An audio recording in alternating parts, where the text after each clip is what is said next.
Charles Cecil.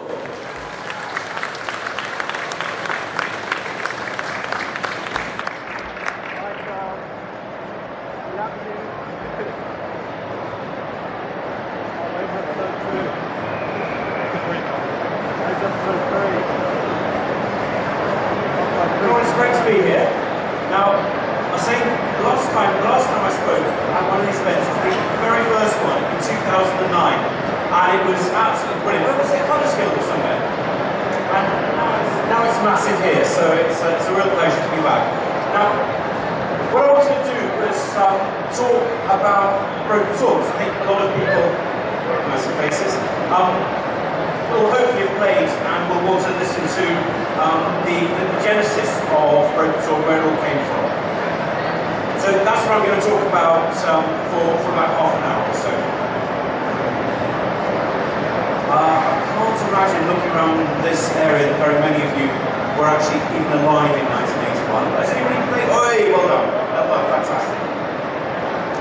And I was incredibly privileged to be writing games right at the very birth of the video games industry, particularly in Europe. And this is my first game. It was called, as you can see, Adventure B.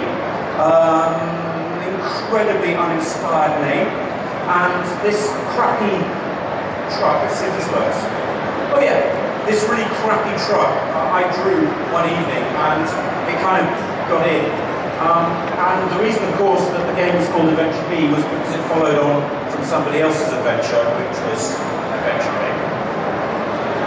And it was a text adventure, so as you can see here, you get given a description and you then respond in what you want to do. And I'm sure a number of you have played these games.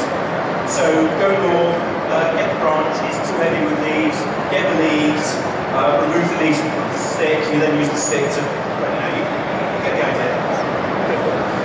And to me, when I wrote this, I was kind of imagining a South American jungle with dappled light shining through mahogany trees, parrots squawking in the background, the distant roar of a jaguar. And what actually happened was you type in things, and very, very quickly you get very frustrated. So that was then followed by, again, snappily titled Adventure C. I don't think it'll take too much brain power to work out what my next adventure is called.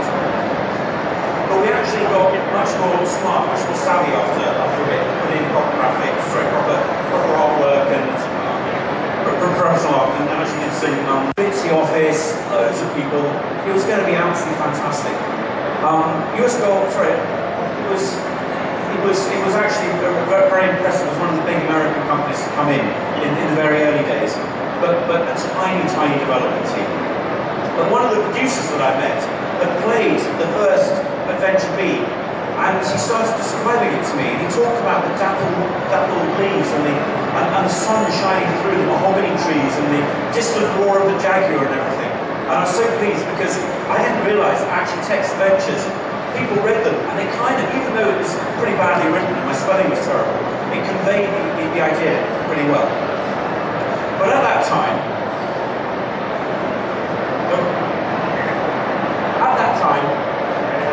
Activision was distributing Sierra Online, and they were great adventure games, but my God, did they take themselves seriously. So they all involved King Graham of Daventry. Now, without wishing to be rude, does anybody come from Daventry?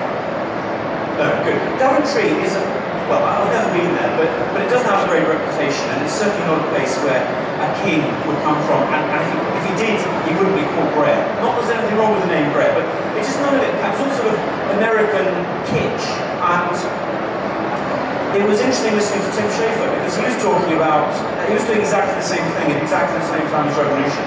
We were basically trying to turn the adventure genre on its head, and in particular to inject a degree of humour.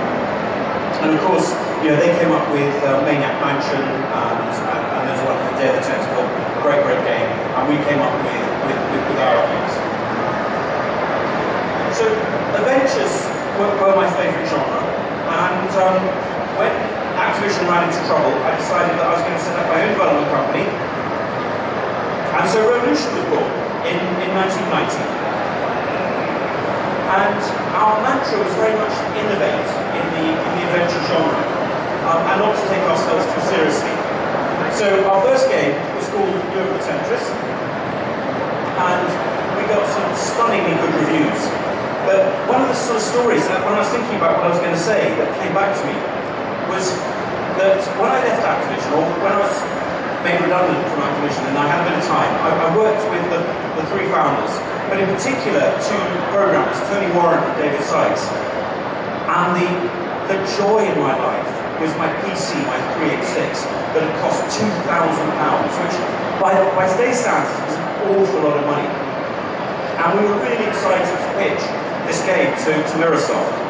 And the programmers drove down from Hull with my precious PC, strapped into the seatbelt just so that nothing could happen. And they arrived, and we had a glass of wine, and we unpacked the car, and we had a few more glasses of wine, and then turned into a merry evening. And the next morning, I woke up and I saw that the car had been broken into. And then I realised that I'd forgotten to unpack the PC, which had been on the back seat. So you can imagine the panic, because if that PC had gone, that would have been the end of the revolution. We couldn't possibly afford to buy another one. And I ran out, and the radio beeped it, and the thief had left the PC on the back seat. So that was very lucky.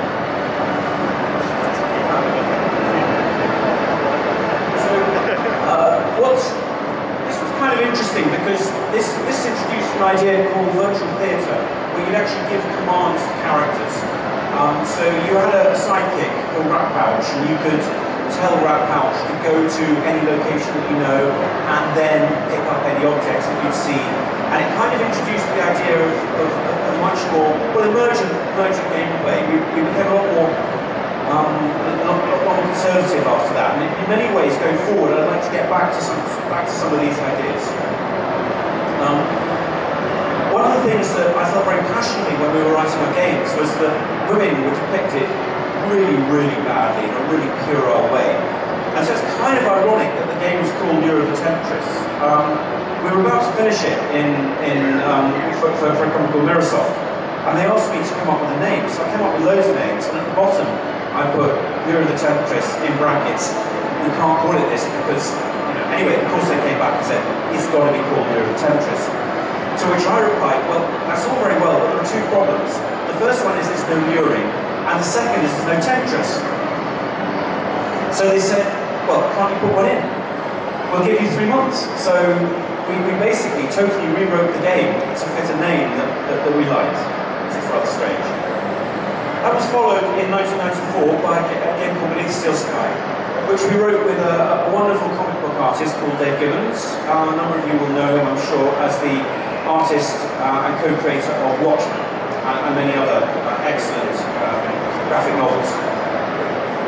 And with Beneath the Steel Sky, we were becoming much more mainstream adventure.